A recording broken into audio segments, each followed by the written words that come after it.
បាទបងឥឡូវយើងដល់ម៉ោងចេញដំណើរហើយផ្លូវយើងវែងឆ្ងាយ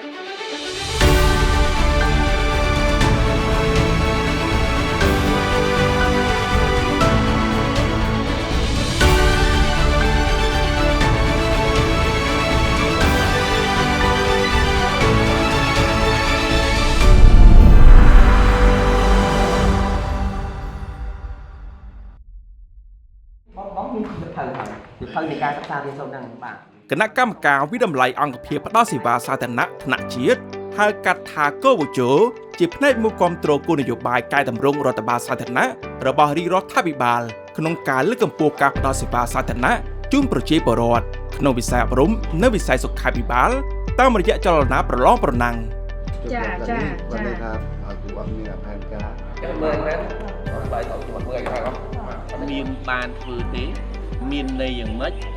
ធ្វើរបៀបម៉េច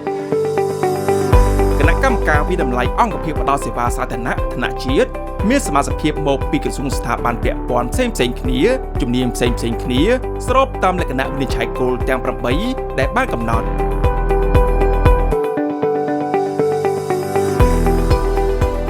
ហើយកន្លងមកយើងបានចូលរួមទី1យើងចូលរួមក្នុងការកសាងឧបករណ៍ក្នុងការវិតម្លៃខ្ញុំបានចូលរួមចាប់តាំងពីការសរសេរលក្ខណៈវិនិច្ឆ័យទី2ការសរសេរនៅឯកសារណែនាំស្ដីអំពីការផ្ដល់ពិន្ទុចាទី3ចូលរួមក្នុងការវិតម្លៃដំណាក់កាលបឋមរហូតទៅដល់ដំណាក់កាលសម្រាប់ចុងក្រោយខ្ញុំអាចបង្ហាញនៅចំណុចជំនាញខ្លួនឯងក្នុងការផ្សព្វផ្សាយទៅដល់មណ្ឌលសុខភាពនិងអង្គភាពផ្ដល់សេវាសាធារណៈនានាហើយនឹងទី2គឺសម្រេចបាននៅគោលនយោបាយក៏ដូចជាផែនការ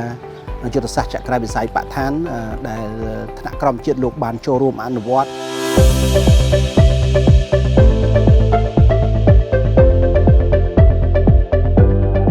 លក្ខណៈវិនិច្ឆ័យគោលជាគន្លឹះអនុវត្តកម្មវិធីសិក្សាថ្នាក់ជាតិដែលបានដាក់ជូន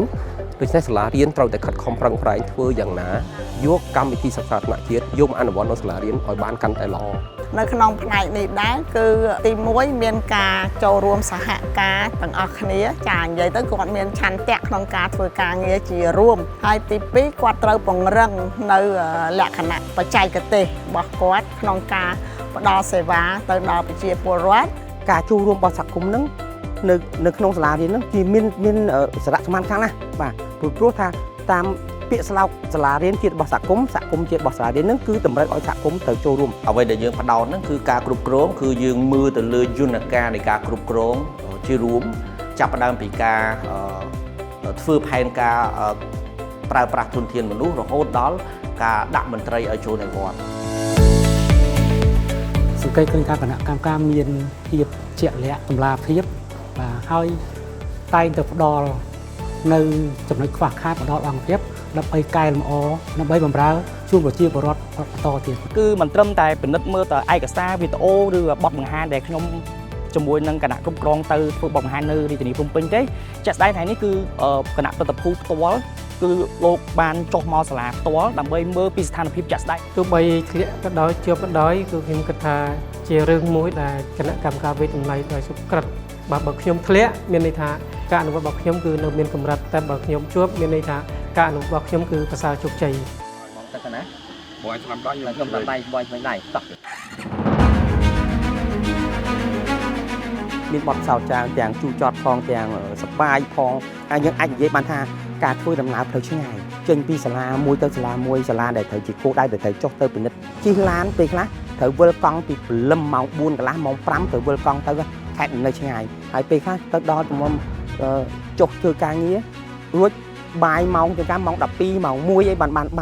បាយហើយនឹងគាត់ថាមកតាមផ្លូវក៏ទៅជែកការងារគ្នាអីចឹងទៅមិនសូវជាបានសម្រាប់ទេណាត្រឡប់មកវិញទៅក៏ចូលអូតែលចូលសម្រាប់ហ្នឹងគឺថាពេលខ្លះក៏ត្រូវទៅជែកគ្នារកពីចំណុចខ្លាំងចំណុចតោចរបស់សាលាហ្នឹងមួយជាក់ស្ដែងថានៅពេលដែលយើងធ្វើកិច្ចការងារច្រើនចាកំណត់ច្រើនយោបល់ច្រើនមានភាពខ្វែងគ្នាលើចំណុចខ្លះប៉ុន្តែយ៉ាងណាមិញយើងឈរនៅលើគោលការណ៍តែមួយចាគោលការណ៍តែមួយគឺគោលការណ៍របស់យើងគឺថាធ្វើម៉េចជ្រើសមណ្ឌលសុខភាពឬក៏មន្ទីរពេទ្យបង្អែកណាដែលមានសមត្ថភាពសមាជិកគណៈកម្មការបច្ចេកទេសនីមួយៗគឺទាមទារឲ្យមានការសហការគ្នាល្អការចែករំលែកនៅបទពិសោធន៍ ការលះបង់នៅពេលវេលាដើម្បីចូលរួម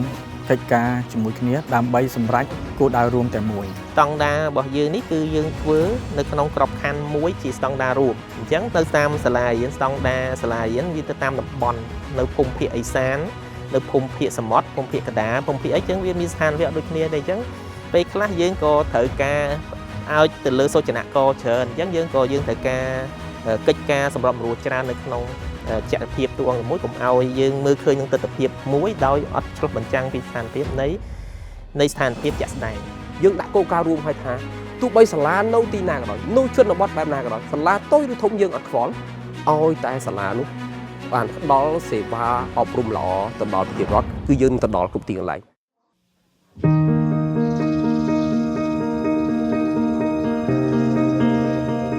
រយៈពេល 8 ឆ្នាំហើយដែលយើងរួមធ្វើការទាំងអស់គ្នាមិនថាមកពីក្រសួងណាទេប៉ុន្តែនៅក្នុងក្របខ័ណ្ឌគណៈកម្មការរបស់យើង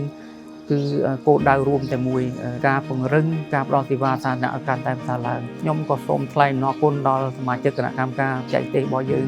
ទាំងអស់ផងដែរដែលបានលះបង់នៅកម្លាំងកាយចិត្តក៏ដូចបញ្ញាស្មារតីព្រមទាំងមានការទទួលខុសត្រូវខ្ពស់បំផុតចំពោះដំណើរការនៃការវិនិច្ឆ័យរបស់យើងឃើញថាមិនទាន់មានបញ្ហាអ្វីកើតឡើងទេមានន័យថាដំណើរការនឹងបានល្អហើយមានការចូលរួមយ៉ាងស្វាហាប់ហើយដំណើរការទាំងអស់នេះបញ្ជាក់ឲ្យឃើញនៅស្មារតីទទួលខុសត្រូវខ្ពស់មួយដែលជាគុណតម្លៃរបស់មន្ត្រីរាជការរបស់យើងដែលទាំងអស់នេះគឺជាមេរៀនបទពិសោធន៍សម្រាប់ផ្នែកផ្សេងៗទៀតក្នុងការរៀបចំអនុវត្តការផ្ដល់សេវាសាធារណៈក៏ដូចជាពង្រឹងសិទ្ធិភាពនៅក្នុងអង្គភាពរបស់ខ្លួនក៏ដូចជាស្ថាប័នរបស់ខ្លួនដែរ